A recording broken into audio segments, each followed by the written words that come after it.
Zëvendës drejtori i Agjencisë Shtetërore të Kadastrës në Diber, Daniel Gjura, është arrestuar në kuadër të një hetimi për një skem të dyshuar tjetërsimi pronash. Sipas autoriteteve, Gjura, i cili më parë ka drejtuar ASHK në Diber dhe ka qenë kandidat i Partisë Socialiste në zgjedhjet e fundit parlamentare, dyshohet për veprat penale, mashtrimi dhe falsifikimi i dokumentave të kryera në bashkëpunim.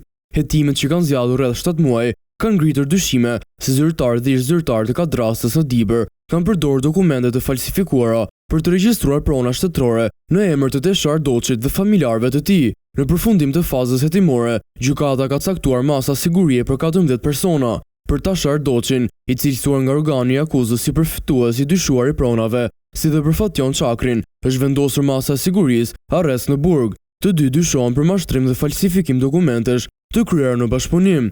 Në lidhje me të njëjtin hetim, një notere është shpallur në kërkim, ndërsa ndaj saj gjykata ka caktuar masën arrest në shtëpi. 2 ish funksionarë të ASHK-s Diber janë lënë në arrest shtëpie, 6 punonjës aktual po jeton me masën detyrim paraqitje, ndërsa një familjar tjetër i Teshar Doçit është gjithashtu nën masën e sigurisë detyrim paraqitje. Hetimet vijojnë ndërsa akuzat mbeten në fazën paraprake dhe do të shqyrtohen në procesin gjyqësor.